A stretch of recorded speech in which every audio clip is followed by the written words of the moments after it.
పేరేంటి? శంకు సుబ్రహ్మణ్యం అండి. ఎలా ఉంది చంద్రబాబు నాయుడు గారి నాయకత్వం? ఆయన పరిపాలన ఎలా అనిపిస్తుంది? చాలా బాగుందండి. ఒక అమరావతిని అభివృద్ధి పథంలో నడిపితే ఆయన అసలు చాలా కష్టపడుతున్నారు. అది కూటమి ప్రభుత్వం అధికారంలోకి వచ్చి 22 నెలల్లో నడుస్తుంది. ఆయ్. ఎలా అనిపిస్తుంది? ప్రజలు ఏమంటున్నారు పరిపాలన గురించి? ప్రజలు ఏమంటారండి, ఇవాళ కంపెనీలు వస్తున్నాయంటే 3 రాజధానులు అన్నారు గతంలో. ఆ 3 రాజధానులని మళ్ళీ మాట మార్చారు ఆయన. అతని వల్ల అవ్వదు. ఇప్పుడు కంపెనీలు తీసుకురాలేదు. ఆయన ఏం చేయలేదు. 5 సంవత్సరాలు కూడా ఆయన చేసిన పరిపాలన ఒక రాక్షస పరిపాలన చేశాడు.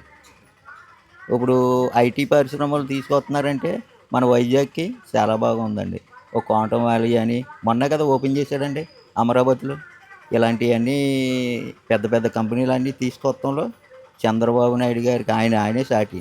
మన లోకేష్ గారు కూడా నరేంద్ర మోడీ గారి దగ్గరికి వెళ్ళి మన సహసహకారాలు రాష్ట్రానికి అందించాలని కూడా ఆయన గట్టిగా కృషి చేస్తున్నారు. మన పవన్ కళ్యాణ్ గారు కూడా మరి పంచాయతీ నిధులని ఇవన్నీ పంచాయతీలో గ్రాండ్లు అన్నీ చాలా బాగా తీసుకొస్తున్నారు. పరిపాలన అయితే కూటమి ప్రభుత్వం చాలా బాగుందండి. అని ఇప్పుడు మనకి అమరావతిని రాజధాని కింద డిక్లేర్ చేశారు, తెలుసా? చూసారా వార్త? చూసామండి. కానీ జగన్మోహన్ రెడ్డి గారు మనకి అమరావతి రాజధాని వద్దు, అక్కడ రాజధాని పెట్టడం వల్ల మనకి నష్టం తప్ప కలిసి వచ్చేది ఉండదు, చాలా లక్షల కోట్లు అయిపోతుంది వచ్చు, మనం అందుకు కానీ మచిలీపట్నం విజయవాడ గుంటూరు మధ్యలో ఒక రాజధాని పెడదాం, మావిగా నన్ను పేరుతో కొత్త రాజధాని పెడదాం, తొక్కుకొచ్చి అయిపోద్ది అంటున్నారు. ఎలా చూడవచ్చు? ఆ మావిగాని అనేది దీంట్లోనే ఉందండి. ఇది ఆయన చెప్పింది కూడా మావిగాని అనేది కూడా దీంట్లోనే.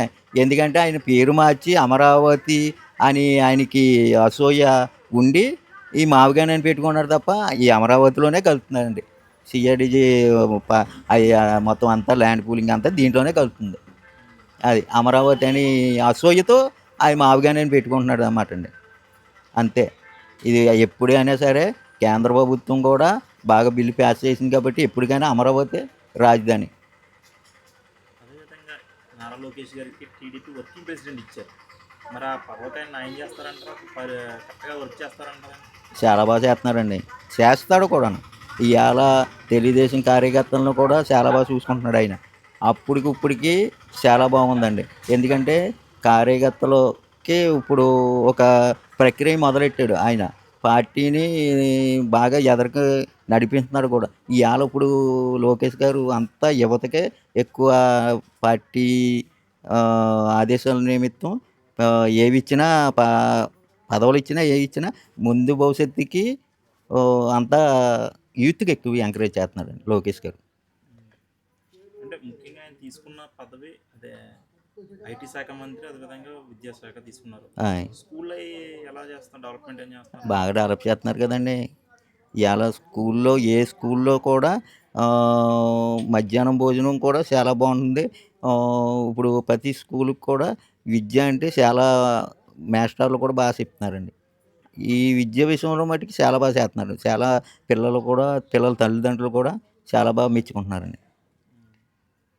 అంటే ముఖ్యంగా చూసుకుంటే మధ్యాహ్నం భోజనం బాగుంటలేదని చెప్పి చాలామంది చెప్తున్నారు. అంటే కోట రైస్ అవి పెట్టేసి కొంచెం చలివిడి కింద అయిపోతుంది రైస్ అని చెప్తున్నారు. అది నిజం అబద్ధం అంటారు? అది అబద్ధం అండి. ఇది కావాలని పొట్టకిస్తున్నారు ఒక్కొక్క దిక్కున.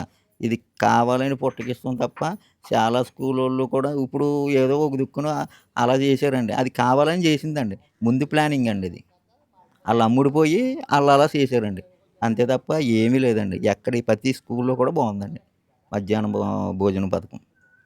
విధంగా ఇప్పుడు ఎక్కడైనా ప్రజా సమస్యలు ఉన్నాయంటే, ఏదైనా మాకు సమస్య ఉంది మా ఊరికి, లేకపోతే మాకు ఏమైనా సమస్య ఉందంటే వెంటనే అధికారులు స్పందిస్తున్నారంటే ప్రభుత్వం కూడా అటువంటి చర్యలు తీసుకుంటుందా? స్పందిస్తున్నారు కదండి. సచివాలయం వాళ్ళేంటి మొత్తం కరెక్ట్‌గా కలెక్టర్ కానించి స్పందిస్తున్నారండి. బాగుందండి. కూటమి ప్రభుత్వం బాగా చేస్తుందండి.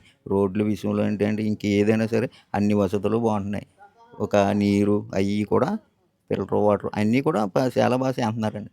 మీ మీ గ్రామంలో ఎలా ఉందన్న? అంటే రోడ్లు కానీ, డ్రైనేజీలు, వాటర్ ఇవన్నీ, త్రాగునీరు అన్నీ ఎలా ఉంటుంది అసలు? మా గ్రామంలో అయితే అండి రామానాయుడు గారు బాగా చేస్తున్నారండి. త్రాగునీరు అంటే ఇప్పుడు ధవళేశ్వరం నుంచి వస్తుంది కదండి ఫిల్టరు చేస్తున్నాడు. ఆయన 100 కోట్లు 80 కోట్లు ఖర్చేసి వస్తుందండి. ఇంకొక సంవత్సరంలో అయిపోద్దండి. ప్రతి గ్రామానికి కూడా తాగునీరు వస్తుందండి పాలకొల్లు నియోజకవర్గం. హాస్పిటల్ పరిస్థితులు ఎలా ఉన్నాయన్న? గవర్నమెంట్ హాస్పిటల్ కరెక్ట్గా చూస్తున్నారు? హాస్పిటల్కి వెళ్తే పట్టించుకుంటున్నారా? మరండి గతంలో పట్టించుకునే వాళ్ళు ఇప్పుడు పట్టించుకుంటున్నారు కదండి. ఏ గతంలో ఎలా ఉండేది హాస్పిటల్ పరిస్థితి? గతంలో ఏంటండి అక్కడ బెడ్ల మీద పడుకునేవారు. అప్పుడు ఏమిటి ఇది డబ్బులు ఇచ్చేవారా? ఇది ఇది హాస్పిటల్‌కి ఈ ఆరోగ్యశ్రీ అని ఎట్టేవారు కదా! ఆరోగ్యశ్రీకి కూడా డబ్బులు ఇచ్చేవారు కాదు. ఇవాళ ఎన్టీఆర్ వైద్య సేవ అంటే వెంటనే స్పీడ్‌గా స్పందించి చేస్తున్నారు కదా! అప్పటికి ఇప్పటికి తేడా లేదండి. ఇప్పుడున్న పరిస్థితులను చూసుకుంటే అంటే మనం చాలామంది అంటే ఇప్పుడు అంతకుముందు రాజకీయాలు వేరు, ఇప్పుడు రాజకీయాలు వేరు. ఇప్పుడు ఎలా రాజకీయాలు చూస్తున్నారంటే వైసీపీ ప్రభుత్వం, కూటమి ప్రభుత్వం అన్నట్టు చూస్తున్నారు. ఇప్పుడు 2029 ఎలక్షన్ వస్తే అంటే మీ అంచనా ప్రకారం అదే జనాలు అనుకుంటున్న దాన్ని బట్టి ఏ పార్టీ అధికారంలోకి వచ్చే అవకాశం ఉంది? మళ్ళీ కూటమే వస్తుందండి. అంత ఖచ్చితంగా చెప్తున్నారు. అంత ఖచ్చితమండి. ఖచ్చితంగా కూటమే వస్తుందండి. మళ్ళీ వచ్చిన మళ్ళీ అతను వస్తే రాక్షస పరిపాలన ఒక్కసారి చూశారు కదా! ఒక్కసాంచి అన్నారు. అది మొత్తం రాష్ట్రాన్ని రావట కష్టం చేసాడు. అందుకని మళ్ళీ భయపడి మళ్ళీ కూటమి ప్రభుత్వం వస్తదండి.